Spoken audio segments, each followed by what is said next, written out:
Hello, ladies and gentlemen, Spartan fans, and welcome back to another edition of Spartan One-on-One. This time, we welcome in the head coach of Norfolk State University baseball.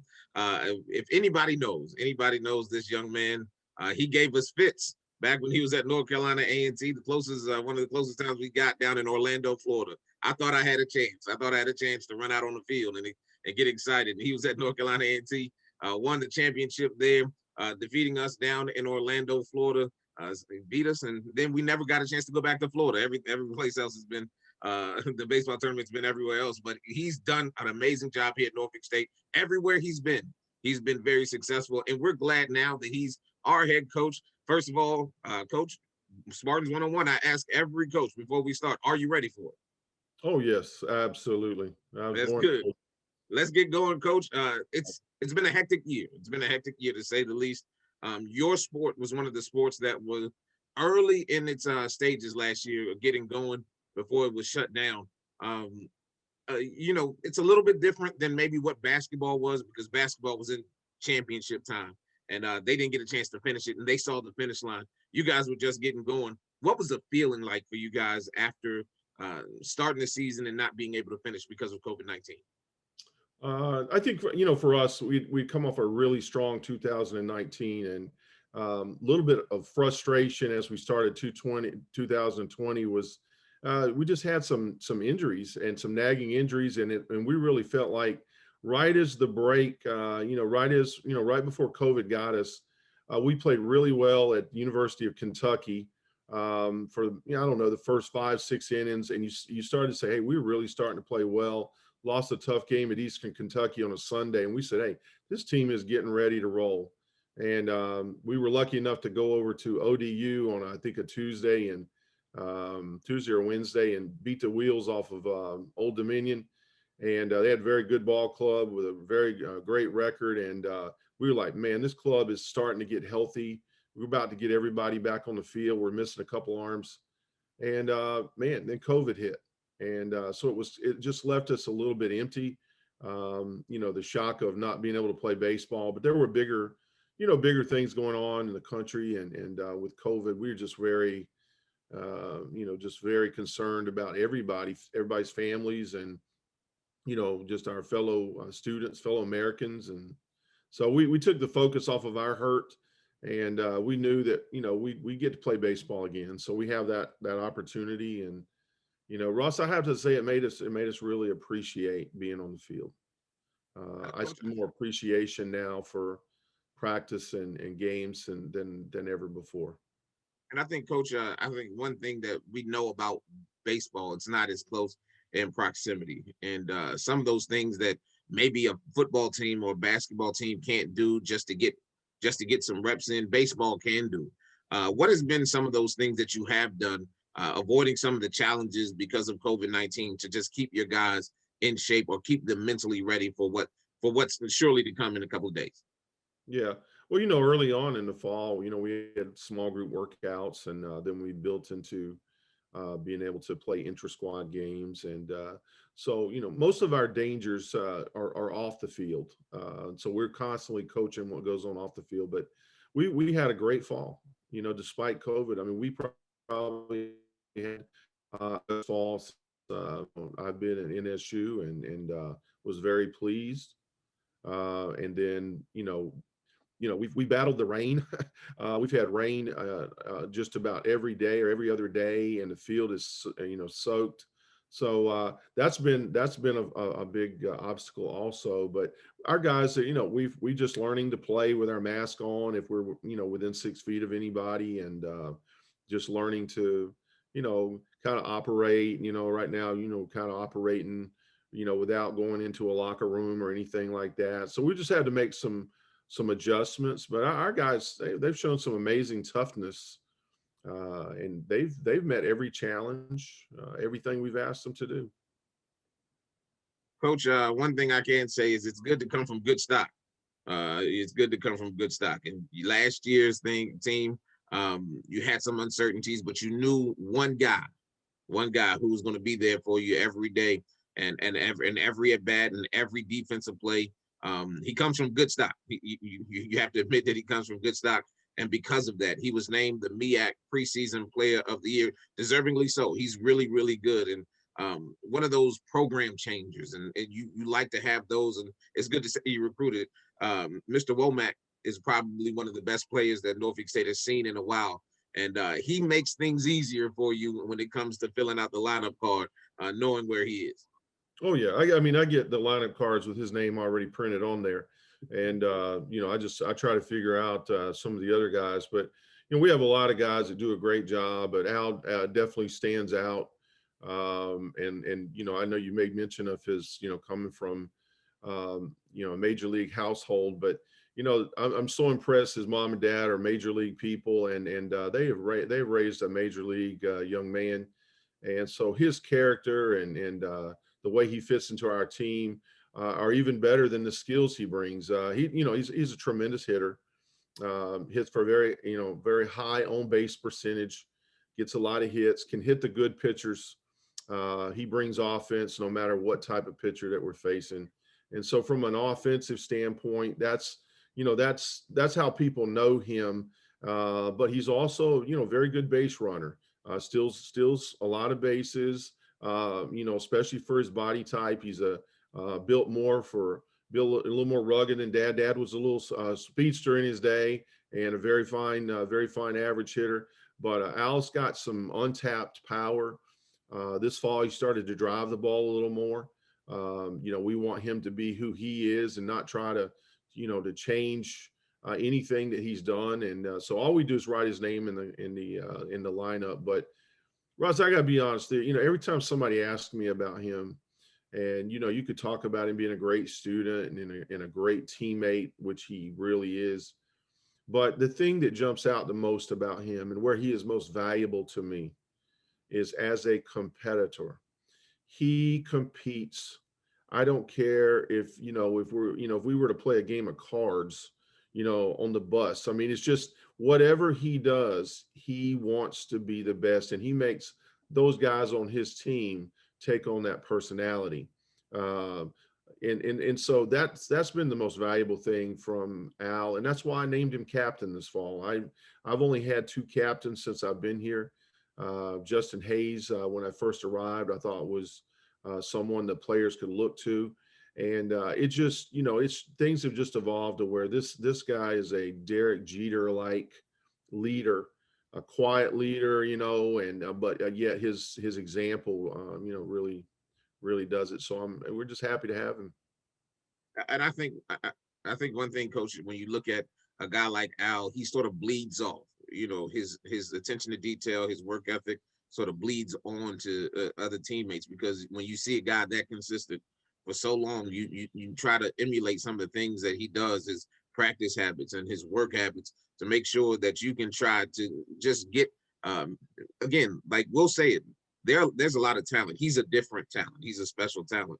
But if you work hard, you can get some of the attributes that he has. And one of the guys who really stepped up last year for you was your catcher, Ty. He played well last year, 368 before the stoppage. And I think that before the stoppage, you saw some things in him. You saw some things in him that can probably propel him to be one of those first team All MEAC players or second team All MEAC players by the end of this year. What does he have to do to progress to make sure he stays where he was last year? Ty is a wonderful talent, local talent, from Norfolk, and I really he's offensive minded. I mean, he's a good good catcher, and of course handling our pitching staff is a big part of what he has to do. There are days you have to remind him that that's number one, and he always responds to that challenge. But he is offensive minded. He's the kind of guy that's always emulating his swing, no matter where he's standing, no matter what he's doing. And I think for him to, go out there this year and have another productive year, he's got to do, stay with what has worked in the past. And when he first came to us, he was pretty much a, pull everything down the right field line type of hitter, trying to do too much. And then the last month of his freshman year, he started to use the entire field. Well, last year, for the few games that we played, I mean, he used the entire field. He hit from line to line. So, for me, my message to him would be continue to do what has made you successful, and not just try to be a power hitter down the right field line. You are a guy that has to get on base. He has surprising, speed on the bases and has a chance to steal some bases. And so we've tried to work a lot on that. But again, just glad to have him. Gives us something from the left side. Sometimes, Ross, there's some pitchers that you face, and, right-handed hitters just going to have a tough time with him. And he is a left-handed hitter who can hit both lefties and righties. And so he's in the everyday lineup. We don't have to worry about platooning him. So, again, he was a guy last year, got hurt there, banged up it a little bit, and played through it. But we're really excited about what he can do this year. And that Marty L. Miller baseball field coach is nothing. It's nothing like having a good power left-handed hitter, as it's a little shorter down the right field line. It's beautiful down that way. You can hit a couple cars, Yeah. but you want to have some strength on the left-hand side. And you added some more pop with Mason Velasquez. He had a good year. We talked about this with Coach Inzana. Batting averages normally go up around maybe March, into March, because it stops being cold. Yeah. It stops being cold. It's hard to hit in the cold. We have to play in February. But batting averages really start to go up then. But it seems like your whole team was really getting it going early in the season, which is, I know, something that you had to be excited about, especially Yeah. Mason. Yeah, we didn't have the first game that we played where it was basically over 60 degrees was the last game we played before they shut down for COVID. And Ross, these guys, we never talk about it because we want to be tough and focus on what we're doing. But baseball's not meant to be played in the cold, and unfortunately, the first month and a half is played in the cold. Last year we were still a month, over a month away from playing a conference game. And so you can't judge your club a whole lot in those first 10, 15 games when you have that kind of weather. So I just try to, to continue our winning ways. I want to see us go out and play good fundamental baseball on the days that the wind's blowing in. Let's face it, we play in the biggest ballpark and probably, one of the biggest in college baseball. And the wind blows in most days, and hurts our right-handed hitters a lot. And so left-handed hitters, they kind of have a little more opportunity to catch some balls in that alley and over that right field wall. And we just encourage the people coming down the street to heads up. But Velasquez is has a chance to hit, and those were his first college at bats last year. He's a JUCO transfer, but those were his first swings, and to hit 300 in that span, we were very proud of him. But we're looking for him to provide protection behind Alexander Womack. That's his role on the club, and whether he does that at first base, DH, or if you had to part-time it in left field, that's his role on the team. So we feel good about it. Again, another left-hander that hits lefties pretty well. And Coach, that's a good point. We just talked about this a few seconds ago. You have guys who can hit both lefties and righties from the left-hand side of the box. You have good right-handed hitters as well. It seems like your team is becoming more diverse. You like the diversity from your team, and that's one thing that you can say about your roster. You can look down the line, and you have guys who can do play multiple positions, hit multiple spaces in the lineup, and be effective for you. Some guys need to play at the top. Some guys have to hit at the bottom. Some guys have to be in the middle. But you have guys who can do it all. I think Al led off for you at one point in his career. You have guys who are very, very interchangeable, and that has to be a good feeling for a head coach. Well, when I first got here, there were two things that jumped out at me, and one of them was we needed to get a little bit more left-handed. Right at that time, we only had one left-handed hitter on the club, and the other thing that jumped out at me is we have to maximize the scholarships. We have 6.5 scholarships that we cannot make a mistake. And so what we've tried to do, especially in the last couple of years, we had to get in a cycle where we could do it, but we've tried to retain and recruit players that we feel like can be our stunt men. They can be the guys that go in there and do the dirty work. They may not play every single day, but they bring offense when you need offense. And they come off the bench. They start. They don't feel abnormal starting. They feel comfortable starting. I mentioned a few names. You know, we have a guy, Jaron Davis, who's really had really improved and become more of a force this fall. We have Trent Hanchey, who is now knocking on the door of playing time, left-handed hitter, brother of the catcher, Ty Hanchey. We have Min Jae Hong from South Korea, a young man who's really showing us that he can hammer left-handed pitching. Going to hit all pitching, but really hammer left-handed pitching. So gives us a right-handed hitter off the bench. Kai Sims is a guy who now doubles as an outfielder and an infielder.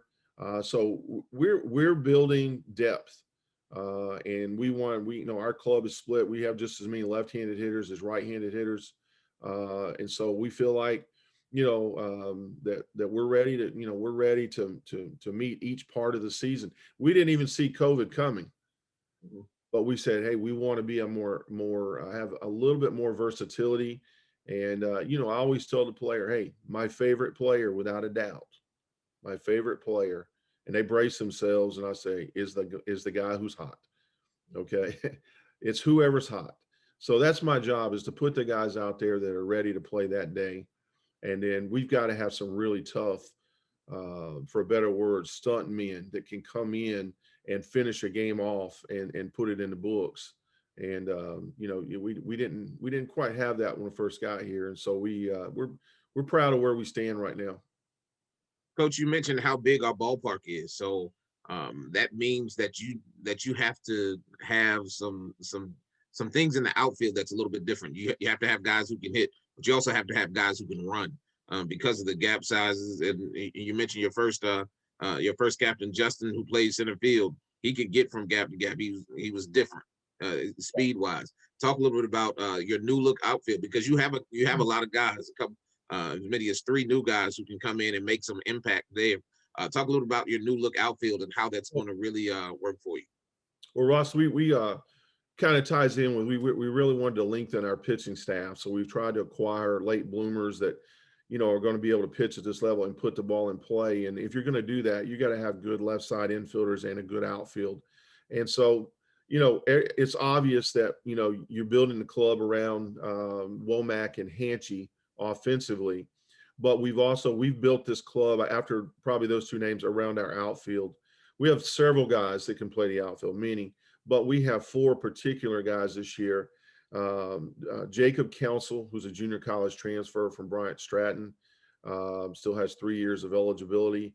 Deontay Brown, who has been on the club, had an injury that he was still getting over last year, and just got into that ODU game last year and got on base, stole 3 bases for us in that game. We have a JUCO player who was out last year, who's back this year, named Dylan Flint. Dylan Flint will probably see the lion's share of center field play. Young man from Patrick Henry, 6'6", can run, pretty decent arm, got some pop, some power, has really great at bats. And we have an outfielder who still has 3 years of eligibility from Lewisburg College, and Philip Boykin. And Boykin brings a lot of power and a true right field arm. But Ross, what we did was we said, hey, we want to go get, rather than find a Juddy right now that's not out there, and if you don't have the scholarship money to find them, what we did was we went and we've set it up so we have 4 guys who are capable of playing center field. They may not be quite the gap runner that he was, but we've got 4 guys who are capable and who have center field skills. And so we're going to play those 4, and the 4th one may sometimes, see some action at the DH. And so they'll all 4 be in our lineup. They all 4 can run. All 4 have some pop, so we're building a club around them. And Coach, I think, again, like the way what we know and what we've been talking about, it's going to make filling out that lineup card 1 through 9 or 1 through 10 a little bit difficult on any given day. But that's a good problem to have. That's a good problem to have because you know people are going to get opportunities to swing the bat. Talk a little bit about what you have to do to make sure that you do the right thing on any given day. Yeah. Well, it would be a difficult job if you had a selfish club. And let's face it, most athletes by nature, they're selfish. They have to be. In on a selfish team, selfish ball club, you're going to always have some disgruntled people on the side. But these guys are handpicked. We don't have that. We don't have that. And the day it develops, we would deal with it. But we've pretty much taken you know, pretty much all joined in on a covenant that we're playing to win, and we don't care who starts the game, and we don't care who finishes the game. We just want to bring the W home.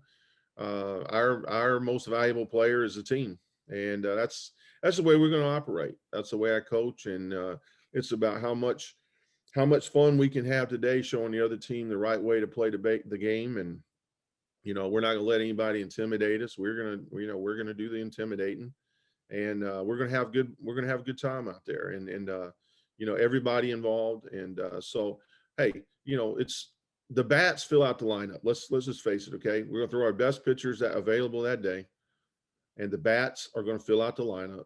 They're all striving to be great, defensive players. And I've always found that when guys are hitting well, they play great defense. Guys who play poor defense are guys who are struggling at the plate. And so what we've done is take the focus, Ross, off of getting hits and chasing hits all the time. And we've tried to put it on finding your moment, having great at bats, having quality at bats that wear down the pitcher. We want to really scare the other pitcher out of the strike zone, but then we got to have the patience to wait them out. And I think everybody on our roster can do that. I'll give you an example. We have a young man named Ray Street, left-handed hitter. We think and he's sort of heir apparent to Womack at second. He'll have to earn it, but that's what he's here for. But in the meantime, we're trying to find ways to get him in there and provide offense. We know he can hit. He knows that we know he can hit. And so as he learns the other parts of the game, you may see a start in left field. You may see a start in third base or whatever. And, I'm the kind of manager of the game that, I go to the guy, tell the guy the day before, I say, hey, we're going to start so-and-so out in left field tomorrow, but you're going to probably come in if they go to a left-handed pitcher or whatever. And that's, it's just communication, man. You got to communicate with your guys. Today's players are no different than any other time. They're cool with it if it's the best thing for the team, and they're never going to be embarrassed. And it's a team affair. Coach, speaking of a team affair, I think one of the biggest groups that has to be well coached, but not only well coached, but mostly the most focused on any given day is your pitching staff. They really get the ball rolling for you, and it was good because the NCAA granted another year of eligibility that you have your weekend starters, all of your weekend starters back, even though they really never got to a weekend. Even though they really never got to a weekend, you have those guys, and then you have some guys who really grew up over the summer and over the fall. Talk a little about your pitching staff and what you look for them this year. Yeah, well, we're going to be a strike throwing ball club. That's been the emphasis. In the past, I know personally I've been the hitting coach and the manager, so to speak. I have an assistant coach, Matt Mitchell. He does an outstanding job, and he's like myself. He can coach all parts of the game. But I've really asked him to dig his teeth into and be our defensive coordinator and handle all defense, which is a lot for one person. And so right now I'm also the pitching coach, and been kind of tough on my guys, tough on my catchers. We're going to throw strikes. We were not satisfied with our start last year, regardless of a couple of injuries. We still had guys that did not meet our standards, but man, these guys had a good fall, and they get a lot of credit. They've taken it, all the challenges by the reins, and they've really done well. And the guys that the names that come up the most right now, our opponents would kind of know, we call them the 3 W's. which kind of sounds good. It sounds like wins, but the 3 W's are Justin Walton, Ridge Walker, and also Alex Wright. Those guys have a little bit of experience and have a chance to be big parts of what we're doing. All 3 of them, full repertoire of pitches, and can keep you off balance. And there's no secret about it. We're sort of a sinker ball type staff. We don't have a lot of guys that pitch in the top of the strike zone. We have a couple, but that's pretty much it. But Danny Heisley is a special player, utility player for us. Has a chance to possibly start at third, could start some at shortstop. Is one of our 3 catchers, but he right now is right in there in the mix as one of our best pitchers. And he's a JUCO kid out of Patrick Henry, and just a real force for us. Can control a baseball game. So we're going to throw his name in there. And then our most improved player from last year is a local young man, James Deloach. D'Lo is just, he is just 100% better than he was last year. And so we're looking for really big things from him. One of our main bullpen guys in the past has been Seth Hockett, a kid from Centerville, Virginia, and he's a senior this year. And we feel like he is at the top of his game. So he may see himself in all roles. He's sort of a swing man that can start for us, can close games, can finish games, can go in the middle and give us some length. So we're looking for big things from him. Then we got some new faces. Noah Wiggins is a young man. He runs about 6'5", 6'6", really well put together gentleman. And he's a Maryland high school kid that's just got a chance to be somebody. So he's going to see some significant innings this year. He's one of the guys that can pitch a little bit at the top of the zone, and he's got 3 pretty solid college pitches right now. We have a young man that we redshirted last year named Dalton Barham. Again, another 6'6", 6'5" left-handed pitcher. And then another, I would say after Deloach, we have a young man named Jackson Sanchez, and he has really, really improved. And I think he's one of the most difficult guys to hit in our lineup. And so we're looking for really, really big things from him. We have a local young man named Nolan Manzer. Got some terrific sinker off-speed pitch combinations. And then we also have Scott Mahoney, the brother of John Mahoney, who pitched here. And it's just a few names that I mentioned, but last year when we got ready to talk about pitching, we were talking about 4 names, 5 names. Now we can run it out there 14, 15 deep. And just by coincidence, the MEAC has now gone to a 4-game weekend, Ross. And so that means that, hey, you better be COVID free, and you better bring some guys with you, because 4 games on a weekend is no joke. So it's going to put a strain on a normal club, but we're excited about it. I think we talked about that with basketball. And again, you've seen it with a little bit with basketball, because it's really the only sport that's really gotten going. It's a little bit different. You have one game on one day and then another game on another day. That puts a lot of stress on your team. Oh yeah, yeah. You do normally 3 games in a weekend. Normally, Ross, 3 games in a weekend. And so let's say, for example, I didn't even mention my main bullpen guys. Michael Portella, Chris Artis are our two righties out of the pen. Our 2 lefties out of the pen are Tyron Everett and Michael Pyers. And so in a 3-game series, you would be able to manage and match up with those guys. And you pretty much would say, all right, if I use 2 of you on Friday night, I'll use the other 2 Saturday, and the 2 from Friday will come back, on Sunday. But now you've added, another 2 games worth of innings to, so now you're going to have to pitch some guys in tandem. You're going to have a plan. And with COVID, you might as well have penciled in your mind 2 starters for that game. Because like I say, we could have a COVID scare where only one guy has COVID, but he may have been in close contact with 2 or 3 of our guys. So we've got to be able to absorb that both as pitching and behind the plate, so it's a different navigation, but I think we're ready for it. And Coach, and we've talked for a while, and I think one of the biggest things is we see the plan. We see the plan, and now execution is the key. How prepared do you feel like your guys are ready to execute the plan? Hey, I love this team. I got 100% confidence in them, but we are a player development team. I mean, the practices that we miss, they hurt us. And so when I'm not going to sit there and say that we're 100% ready. I think we're as ready as we could be, given the practice time that we've had. But I think some clubs, they have the fall in the preseason, and then they feel like their work is over. They just play. We are a club that will improve and improve and improve. And no matter how much success we have or don't have early, we plan on making the tournament, and we plan on being very highly competitive at the end of the year. We want to play our best baseball in April and May. And so if you can start out at a high level, in February, then that's great. We want to get off to a good start. But it's a long season.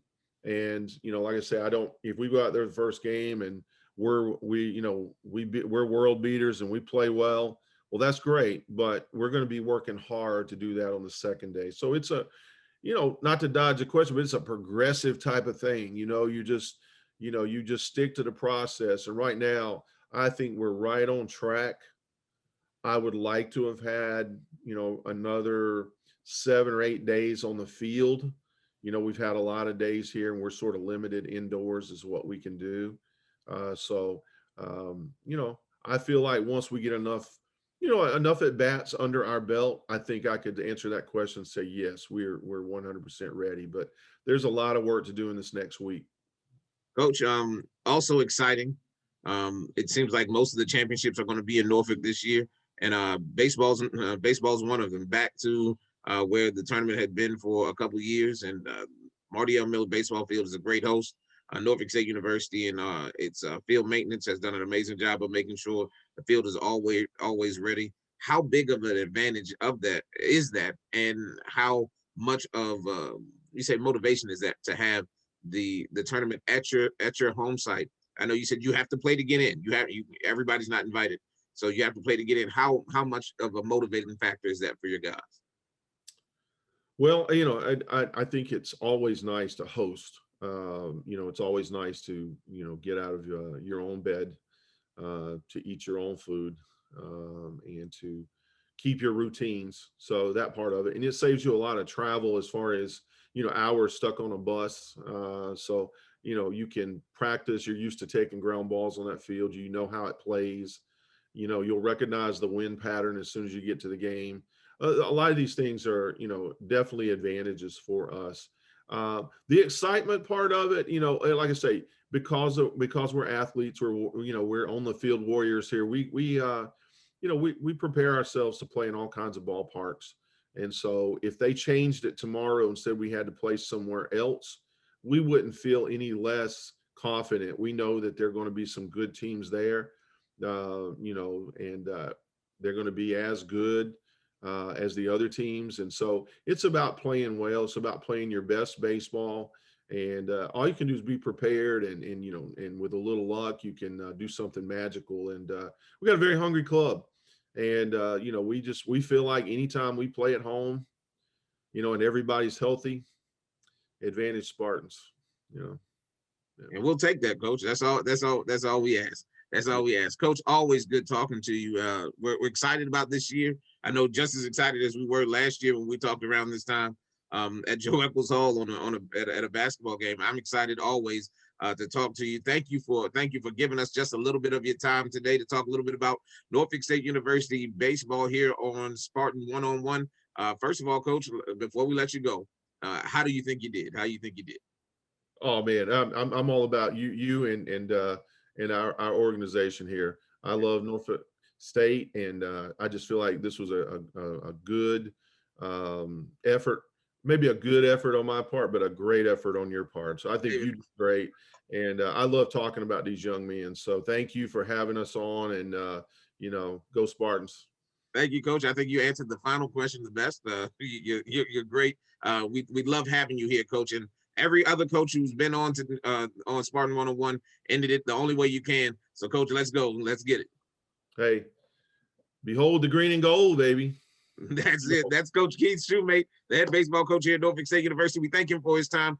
Wishing him much success this year on the diamond. And again, make sure you log on to www.nsuspartans.com for all Norfolk State University baseball news. So for Coach Shumate, I'm Ross Gordon. Thank you for watching Spartans One-on-One with Ross Gordon.